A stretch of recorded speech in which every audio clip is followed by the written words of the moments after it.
British আমলের সময়কার স্থাপিত হওয়া প্রাচীনতম পৌরসভাগুলির মধ্যে অন্যতম একটি হল পশ্চিম মেদিনীপুর জেলার চন্দ্রকোনা পৌরসভা। কিন্তু এত প্রাচীন একটা পৌরসভা হলেও সেই পৌর এলাকায় এতদিন পর্যন্ত কোনো ডাম্পিং গ্রাউন্ড ছিল না। ফলস্বরূপ পৌরসভার হাজার হাজার মানুষের ব্যবহৃত নোংরা আবর্জনা রাস্তার ধারে যেখানে সেখানে পড়ে থাকে। পৌরসভার পক্ষ থেকে আবর্জনা ফেলার জায়গা দিলেও অনেকেই শহরের বুকে যত্রতত্র নোংরা আবর্জনা করে বেড়ান। এই নোংরা আবর্জনা পরিষ্কার করতে গিয়ে পৌরসভার সাফাই কর্মীদেরও অনেক সমস্যায় পড়তে হয়, যে কারণে চন্দ্রকোনা শহরবাসীর দীর্ঘদিনের দাবি ছিল একটি ডাম্পিং গ্রাউন্ড নির্মাণ করা হোক। পুরসভার পক্ষ থেকেও এ বিষয়ে সরকারি দপ্তরে প্রপোজাল পাঠানো হয়, আর সেই প্রপোজাল পাস হতেই শুরু হয়েছে ডাম্পিং গ্রাউন্ড তৈরির কাজ।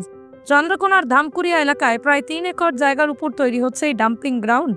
পুরসভার চেয়ারম্যান প্রতিমা পাত্র বলেন, এর জন্য 3,75,00,000 টাকা বরাদ্দ হয়েছে। জোরালোভাবে কাজ শুরু হয়েছে। সিংহভাগ কাজ প্রায় শেষ হয়ে এসেছে। আশা করছি আগামী মার্চ মাসের মধ্যেই ডাম্পিং গ্রাউন্ডের উদ্বোধন করতে পারবো।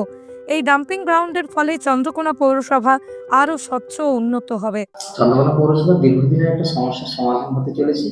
আপনাদের নতুন করে ডাম্পিং গ্রাউন্ড ছিল না, সেটা কাজ শুরু হয়েছে, এই বিষয়ে কি বলবেন? হ্যাঁ, আমাদের কোনো ডাম্পিং গ্রাউন্ড ছিল না আগে। মানে চন্দ্রকোনা পৌরবাসী সব যেখানে সেখানে নোংরা আবর্জনাগুলো ফেলতো, তো তারা এবং এসে আমাদের পৌরসভায় তারা অভিযোগ জানাতো। তো আমরা পৌর বোর্ড বসে আমরা একটা সিদ্ধান্ত নিই যে এই সমস্যাটার সমাধান কি করা যায়। তো আমরা সেটাই জানিয়েছিলাম। যাই হোক, ওনারা আমাদের কথায় সম্মতি দিয়ে আমরা একটা প্রজেক্ট করে পাঠিয়েছিলাম। ওনারা সেটা তাদের সম্মতি দিয়েছেন এবং কিছু টাকা তারা সেখানে আমাদেরকে দিয়েছে। 3,75,00,000 টাকা এবং কাজ শুরু হয়েছে। কাজ প্রায় শেষের মুখে। আমরা আশা করছি আগামী মার্চের মধ্যেই আমরা ওটা উদ্বোধন করব। আর এখন যে নির্মল বন্ধুরা যাচ্ছে, তারা প্রত্যেকটা বাড়িতে আমরা বিন দিয়েছি, বাড়ি বাড়ি তারা কালেকশন করছে। আমরা খুব শীঘ্রই ওটা কাজ শেষ হয়ে গেলেই মোটামুটি মার্চের মধ্যে আমরা ওটা উদ্বোধন করে দিলে সেই নির্দিষ্ট জায়গায় সেটা ফেলা হবে। মানুষ খুশি। এখন চন্দ্রকোনা অনেকটাই পরিষ্কার পরিচ্ছন্নতা এবং আগামী দিনে আরও পরিষ্কার পরিচ্ছন্নতা শহর আমরা দিতে পারবো। এটুকু। এটা ধামকুড়া বলে যে জায়গাটা আছে, ধামকুড়ার জঙ্গলের ভেতরে, ওইখানে।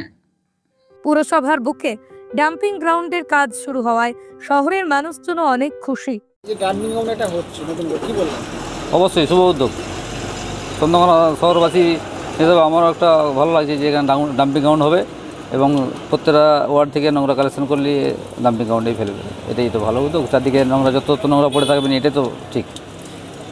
পৌরসভার তরফ থেকে তো বিভিন্ন জায়গায় ভ্যাটের ব্যবস্থা ছিল, এখন তো ব্যবসাদারের দিকেও দেওয়া হচ্ছে। হ্যাঁ, প্রত্যেকটা ব্যবসাদারকেই দিয়ে গেছে, প্রত্যেক দোকানে দিয়ে গেছে এবং প্রত্যেক দিন সকালে এসে কালেকশন করে নিয়ে যায়। একদিন মিসিং হলেও নিয়ে চলে যায় কালেকশন। হ্যাঁ, এই যে কালেকশনগুলো হচ্ছে, এইগুলো নির্দিষ্ট জায়গায় ফেলা তো কোনো জায়গা ছিল না। হ্যাঁ, ডাম্পিং গ্রাউন্ডের তো একটা প্রয়োজন ছিল। অবশ্যই দরকার, প্রয়োজন ছিল। এখন নতুন হচ্ছে, কি বলবেন? ভালো উদ্যোগ। সুবিধা হবে, অবশ্যই সবারই সুবিধা হবে। ওয়ান বাইট রেস্টুরেন্ট দেশ জুড়ে 300-রও বেশি স্টোর রয়েছে আমাদের। সেই ওয়ান বাইট রেস্টুরেন্ট এখন আপনার শহর আরামবাগে। এখানে পাবেন pizza, pasta, burger, sandwich, fried chicken, Indian, Chinese, এছাড়াও আরো অনেক কিছু খাবার।